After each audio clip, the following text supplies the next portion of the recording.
Welcome to My Home is Special. This is a milestone episode because this individual was the first person I asked to do an interview once I finalized the concept. Her excitement for her country and her willingness to share confirmed that I was onto something. I won't say more here, but I had to acknowledge the role she played in helping My Home is Special come to life.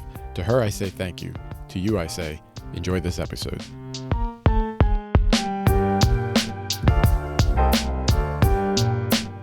All right, Caro, thanks for joining me today on the podcast. I thought maybe we could start by just having you introduce yourself for people listening to us. Hi, thank you for having me. My name is Carolina. Everyone calls me Caro.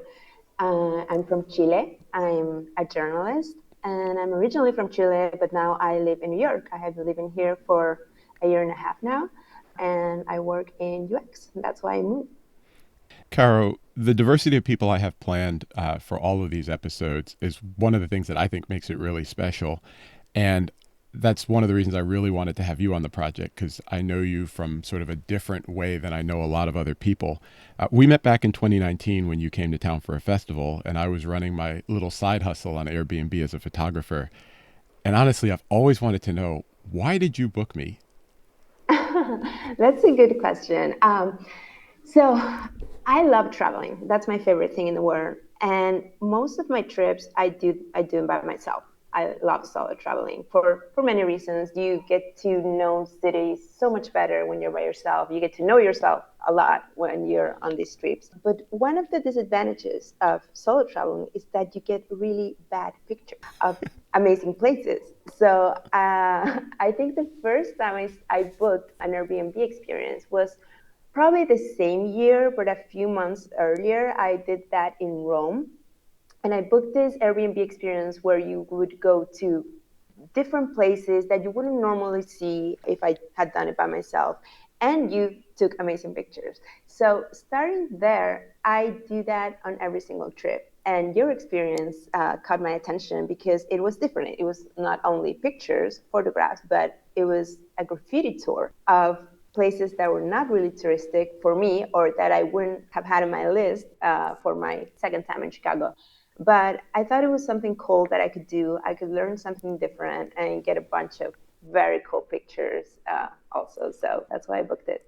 It was really cool to meet you that day, and we did great work. I'm proud to say that I think I might be your LinkedIn profile picture. Yeah, you are. But That's true, yes. one of the things that I just know now that I've known you for a couple of years is that spending time with friends seems to be a big part of what you do when you travel. So you travel solo, but it seems like you're always in a community of people when you travel. When we caught up again a few years later, sort of after COVID in 2022, you were back in town with friends for that same festival.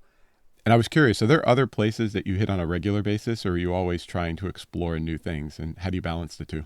Oh, that's the greatest challenge whenever I pick a destination, because there are places you always want to go back to, but I have so many new places on my list. And I guess it's one of the good things about solo traveling is that you meet a lot of people. So there are places that I always want to go back because I have met people along the way and I want to go back and visit them. Chicago is a special place because I'm a huge music fan and I go to this punk rock festival that's called the Riot Fest. And me and my friends, we started this sort of tradition of going. So we see the lineup every year and we've been going like 4 or 5 times already.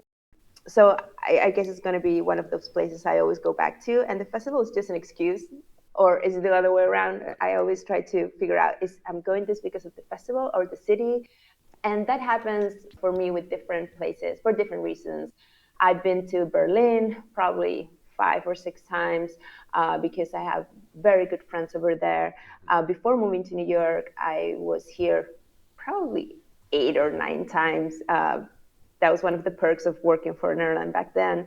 I could always go to Rio. Rio de Janeiro is the vibe. It's an amazing city. I think that it's an unspoken rule that you should go once a year. Um, so yes, there are many places that I would definitely visit again. Now I'm in love with Paris. I'm in my Paris era, and I've been there twice, but it's in my head. I want to live there at one point. So it's hard. There are always places that I want to go back to for sure. So lucky for me, you look me up when you're back in Chicago, and I missed you this year, but I'll definitely catch you next time around. Yes, definitely. This year was a bit difficult because of the weather. I wasn't feeling great. Yeah, but we'll definitely catch up next time I'm there.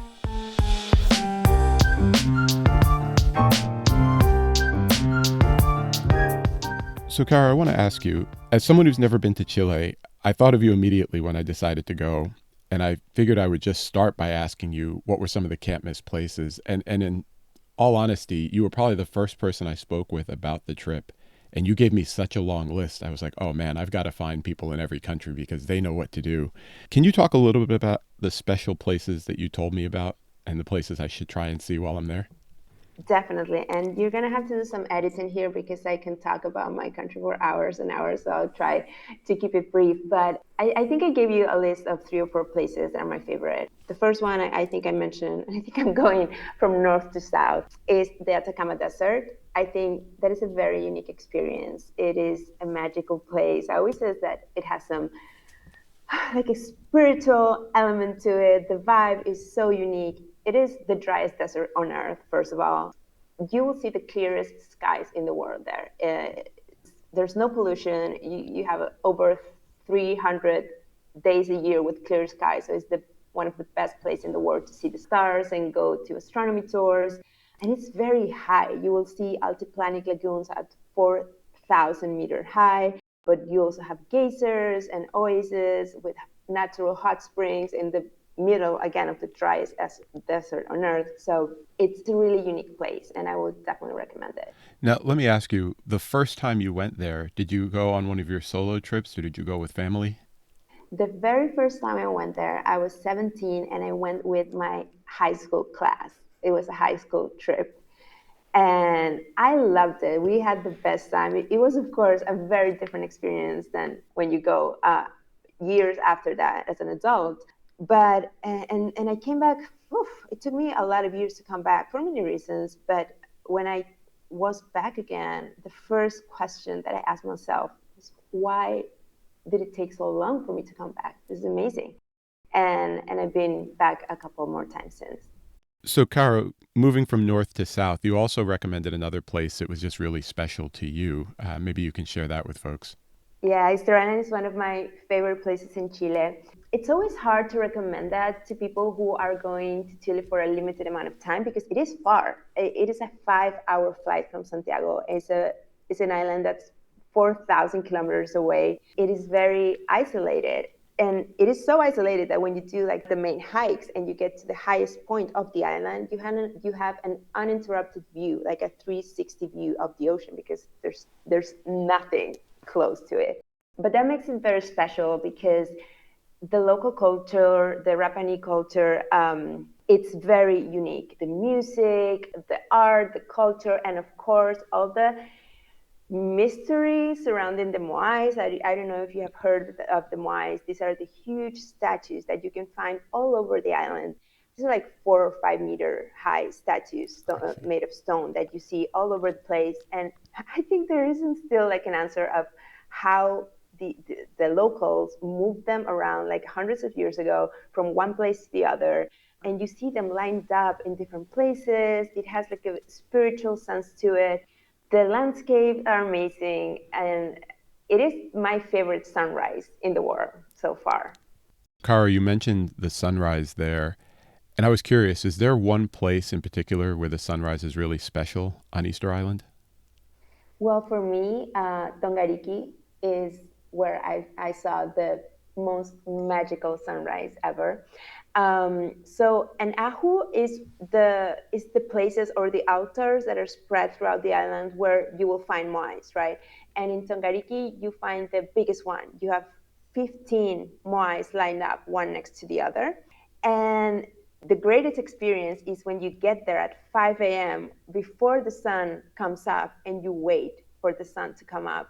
And so you're sitting there facing the ocean. So the moais are between you and the ocean. And then the sun comes up and the sun rays like start passing through the moais. And it is such an amazing experience that I guess that was the first time I cried watching a sunrise. And just because of how extremely beautiful it was. Wow, that sounds absolutely amazing. The other spot you told me to hit was a little further south. Why don't we talk about that for a minute? You should definitely go to Torres del Paine. That's in the very south of Chile, like in the south end of Chile. You will see lakes, mountains, glaciers, forests, waterfalls. It's one of the most amazing hike trails that if you like walking for a lot of hours, you'll be fine. The nature is just breathtaking. I usually get even emotional talking about it because I've only been there once, but I have this vivid memory of how breathtaking it was. And I've always wanted to come back, and I haven't, just for, I don't know why I haven't been back there. But it doesn't matter how much I try to describe it to you or how many links I send you from websites or photographs or Instagram posts. Nothing will do justice to the landscapes you will see it. It's that you will see there. It's just breathtaking. That's awesome. I can't wait to see it. And outside of Easter Island, we're pretty much going to do everything that you suggested when we talked that first time. So thank you for the advice. You're welcome. I hope you are not disappointed and that you enjoy your time in Chile. So, Cara, one of the things I really want to ask you about is what's special about home when you go. And when we talked about this the very first time, you mentioned a few things, but the first thing was food. And I just wanted to understand what you miss about it and why food is special, especially that you live in New York right now and you can pretty much get food from all over the world in New York. And New York has a really great food scene. But you told me it wasn't the same. That's right. Again, I think you're gonna have to do some editing because I might get emotional. I've been missing home a lot lately.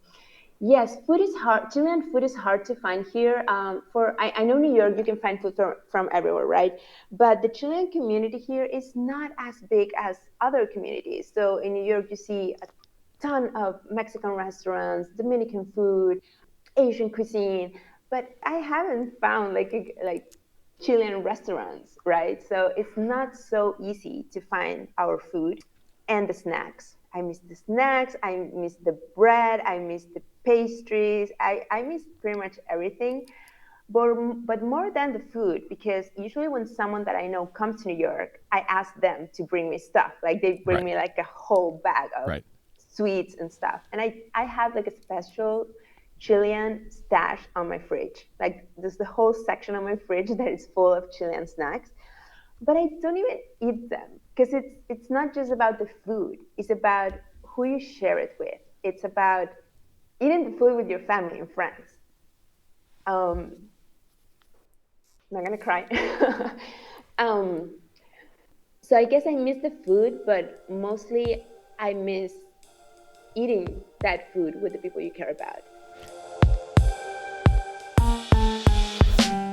So, Cara, speaking about the food in Chile, my wife is a big dessert fan. So, when we're there, I would like to know if there's any special desserts that I should try while I'm in the country. That's a good question. I think that I'm not a big fan of sweet things, but I would say that my kryptonite is manjar. That's our version, the Chilean version of dulce de leche, which is condensed milk that it's been boiled for a ridiculous amount of hours until it becomes brown, and it's like eating a cloud. It's so delicious. So anything that has it, I will eat. So you should look it up in any menu at any restaurant because you will love it. And when we talked, you introduced me to a new word. And I feel like there's a parallel that I see on my mom's side of the family who is Dominican, but you called it, I think, sobremesa. Oh yeah, sobremesa. And can you describe what that is? Because that was a new word to me. But when you said it, I was like, I think I've seen and experienced that before. Yes, of course. So for anyone who's listening, sobremesa is a word in Spanish that describes the time you spend at the table after the meal so is over. It's the time you spend at the table just chatting and socializing with the people you care about, the people you're with. So let's say I invite you, you and your wife for lunch. We eat like I don't know, the appetizer, the entree, the dessert. We have some coffee and we don't get up from the table. We stay there. We stay there chatting, talking because we genuinely want to spend time together. And and what I love about it is that represent how genuine the feeling is of wanting to spend time with the people you love and care about. So whenever you go to a friend's house for lunch or dinner, uh, it's not a task. It's not like a meeting. You generally want to spend as much time as you can because you care about these people and there's always something to talk about. And the interesting thing is that it can become like a whole day thing because you are there doing sobremesa. Let's say you finish lunch at 3 p.m. You stay until 4:30, just chatting, and then you open another bottle because you're already there, and maybe someone's gonna call that couldn't make it earlier, but you tell them that come over, we're still here. Can you bring some ice, by the way? And then you just start serving more drinks, and you don't even know it, and the grill is going on again. We're barbecuing again, and this becomes like a night thing, and then it becomes like a party at night. So I love that about our culture. It's not only in Chile. A lot of Latin countries, also in Spain, we have this custom of spending time at the table. But I think it shows how the social connections in my country, at least, are very, very strong. When we talked about this the first time, I remember asking you, like, are there places that you go? Are there, are there restaurants that have memories for you, or bars or friends' houses? And you sort of said, that's not the point. You're missing it altogether. It's the people, and the people can meet anywhere. One of the things that I've been thinking about since you first mentioned it is it just for young adults, or do families do it together? Like, did you grow up doing this as a child where, the parents would just get together and the kids would have all afternoon and evening together? Or is it something that happens as you get like into your teenage years and your sort of 20s?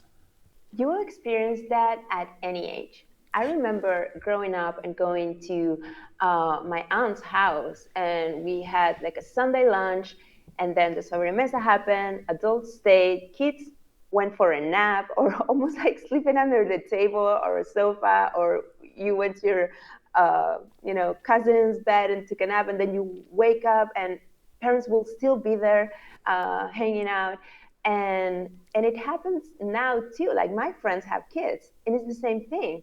We are hanging out together, and the kids play around. They take naps, then they wake up. Someone take care. We're all taking care of the kids together. So it is a very rich interaction. And I think one other characteristic of when we get together is that you can say, okay, I wait for you for lunch at 1 p.m. But an invitation has never has an end time. So you would never see someone telling you this is a lunch from 1 to 4, or this is a gathering from 2 to 6, or any other time. That doesn't exist. We only know where it's going to start, but we never know when it's going to end. And I love that. So when I go there, aside from maybe finding my way to a family's barbecue, is this the type of thing I'll see at the restaurants when I'm there? Probably not for so long because the restaurant needs to keep working. So, but yeah, I think it is more common to see people chatting at the table after the meal is over than having the waiter giving you the receipt right away. They usually ask you if you want something more. You can tell them that no, we're just talking. So, and that's cool. So I think the pace is way more relaxed, even in a restaurant. So with your friends when you're away from home, are you able to recreate that kind of atmosphere like in New York, or when you're, overseas with friends or traveling in Chicago?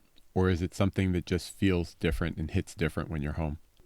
It certainly hits different when I'm home. Every culture is different. I can't say one is better than the other, but it's certainly the social aspect, or how I call it, the social blanket. It is like that, like the social network you build, it's like a blanket, right?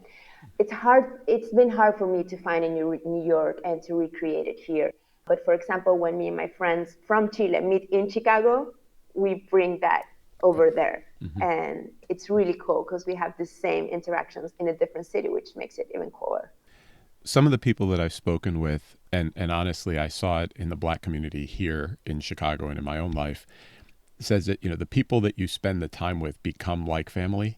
And are the friends that you're talking about people that you grew up with? And you experience these things together and then they just sort of become like other brothers and sisters to you? Yeah, that's true. I think I'm very lucky because I have very different groups of friends. I have my friends from high school that I see from time to time. We still keep in touch, and I have my what I would say my that group of friends you're describing. We met at a previous job, and now we're all in different jobs, but the friendship stayed. Mm-hmm. And this is the group where we all hang out. They bring their kids. We have that special connection, even like 7 8 years after, and we keep in touch all the time. It's not that like we see each other once.